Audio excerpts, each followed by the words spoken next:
And I think if we've just started to see declining prices hit the PCE deflator. It won't be long until we get to 2%. If we're right about the massive inventory overhang, not over in the United States, but around the world, and the kind of price cutting that will take place to clear shelves and clear pipelines. We're also seeing a lot of commodity prices already reflecting either that expectation or that reality. So we wish the Fed would focus on some of these leading indicators of inflation, because by jacking up interest rates from here, they're going to make this recession worse. But we also believe that these declines in commodity prices are going to get into the broader-based price indicators closer to the consumer, and that if that happens and the broad-based price cutting becomes headline news. Why does Cathie think that we're bottoming? I know it's frustrating, and I've been in many of these markets. These are bear markets. Anything down more than 20% is a bear market. And at the turning points, it just seems so frustrating.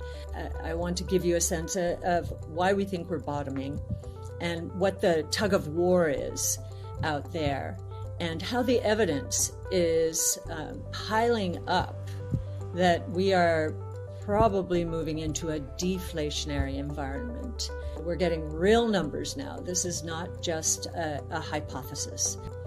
In my career, during most difficult times in the market, recession times, I know there's a big debate as to whether we're in one or not. And I know there are perhaps political dynamics at work suggesting that no one wants a recession in a midterm election year. But we believe we're in a recession, and I think the evidence is accumulating that the statistics that we're getting fed day to day and to which the market reacts so violently may be very distorted by seasonal factors. But if we're right, then the downturn during the first two quarters of negative real GDP growth, that downturn might be worse than has been reported. It means that the inflationary pressures that are concerning the Fed are probably going to unwind now very quickly.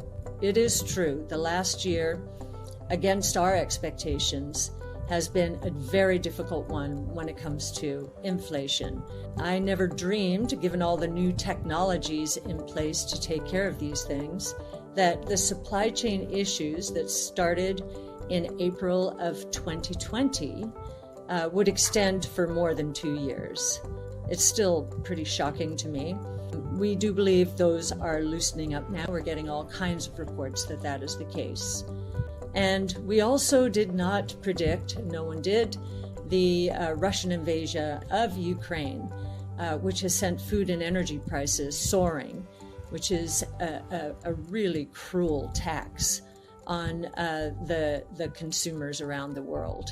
How does Cathie view fiscal policies as a means to mitigate inflation's devastating effects? I've also not been in a period where fiscal and monetary policy during a recession have actually tightened up. Typically, fiscal and monetary policy are contracyclical. In other words, when the chips are down, the economy is in recession, usually fiscal stimulus and monetary stimulus follow pretty quickly.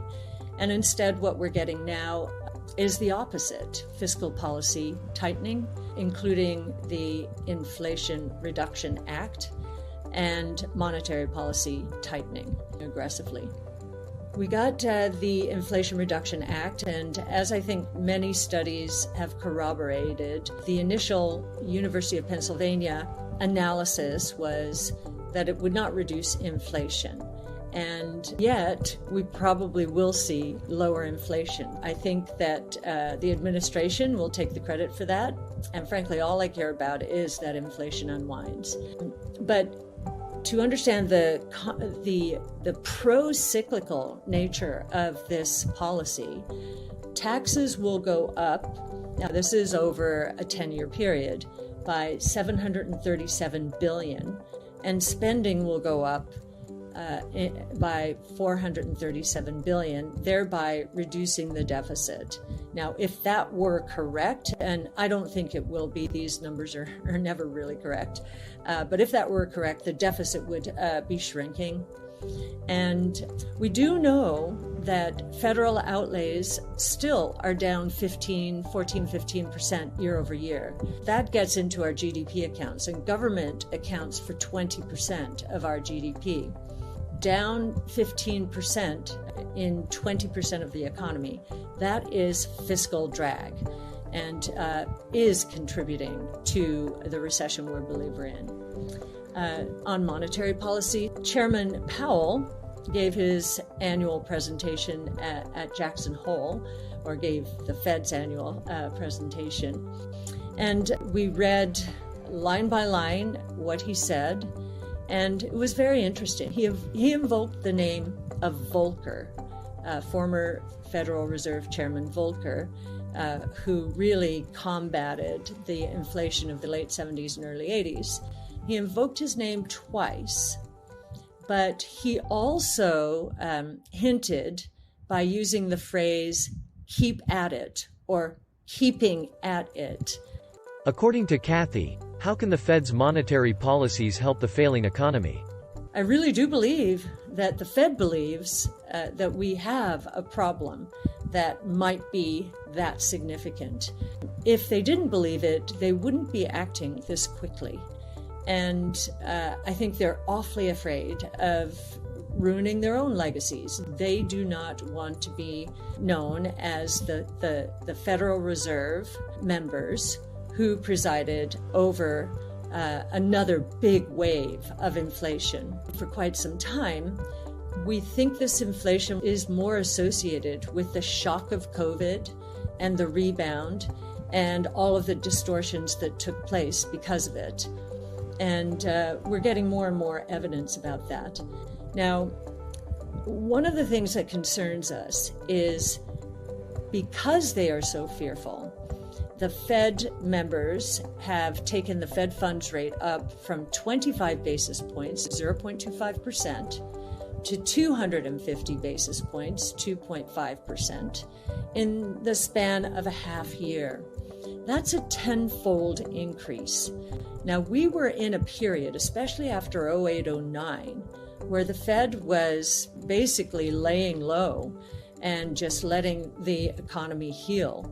And so we had this extended period of very low interest rates, which started to change in 2017-18. And then they had to rein it back in because at the end of 2018, the economy looked like it was going to fall apart. In 2020, we had COVID. Nonetheless, for most of the last decade, very low interest rates, very little movement in interest rates, and now all of a sudden, a tenfold increase in short-term interest rates. Many people are using the level of interest rates to suggest that this is not really tight monetary policy. It's only 2.5% on the interest rate. But I really believe that change has been a tremendous shock to our system and certainly to housing. We're seeing statistics and all over the place that housing is in a recession. And I do believe we're seeing evidence that prices are going to follow. We're concerned that the Fed's overdoing it, and that in invoking Volcker's name twice, outright and then indirectly twice that Chairman Powell was basically going to say, we're keeping at it and we almost don't care what happens to the economy. In the statement, it was very interesting. There was no focus on real economic activity. The only focus was on inflation. That was a clear message. We don't care. We just want 2% inflation.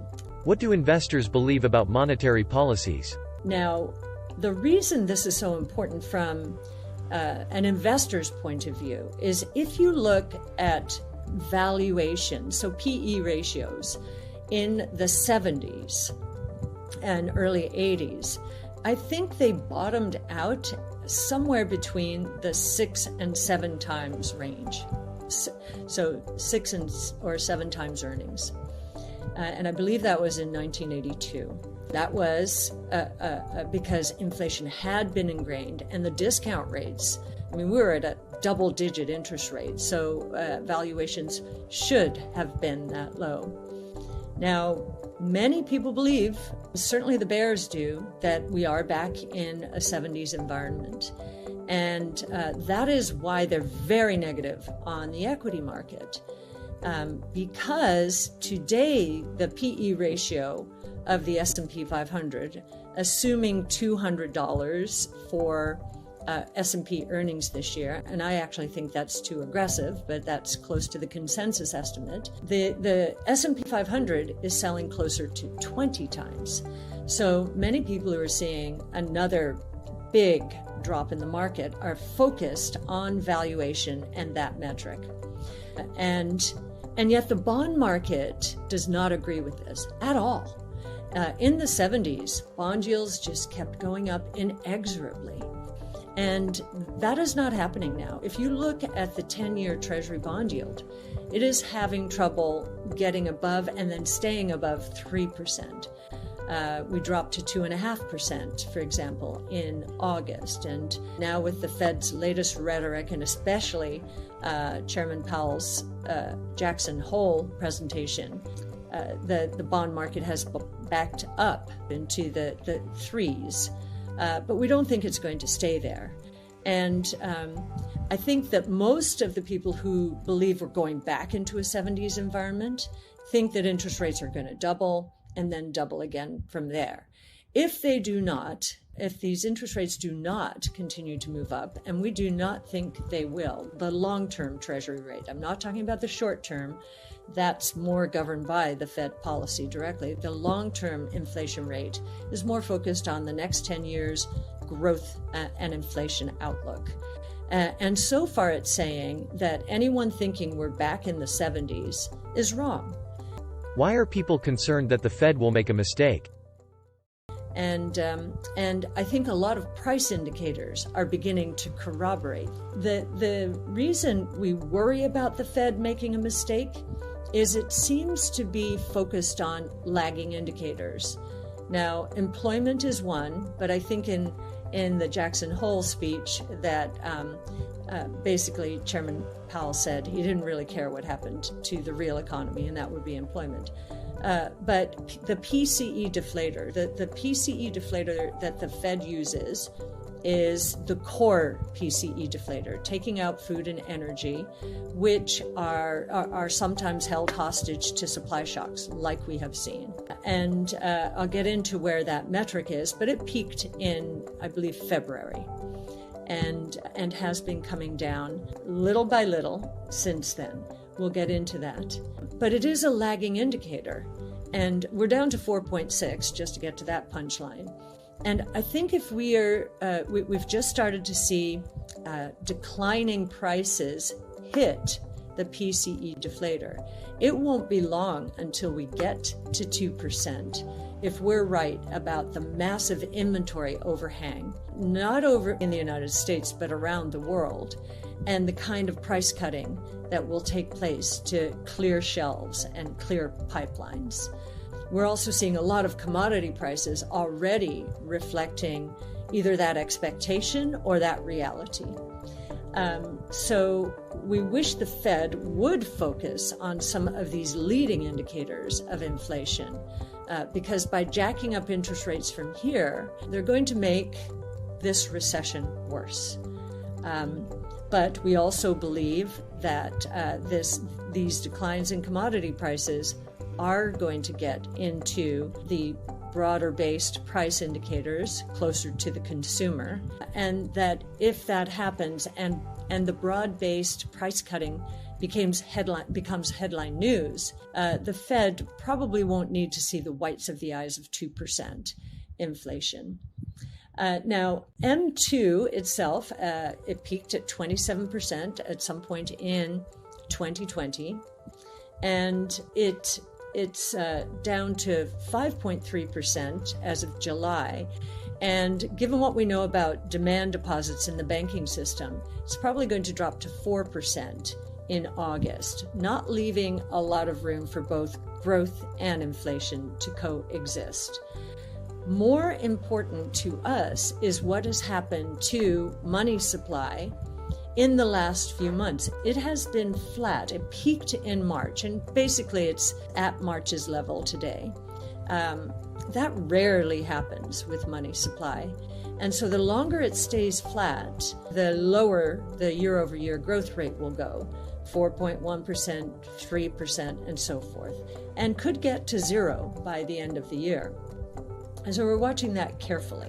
And we are, of course, wondering what the Fed's next move is. They say they're going to jack interest rates up again.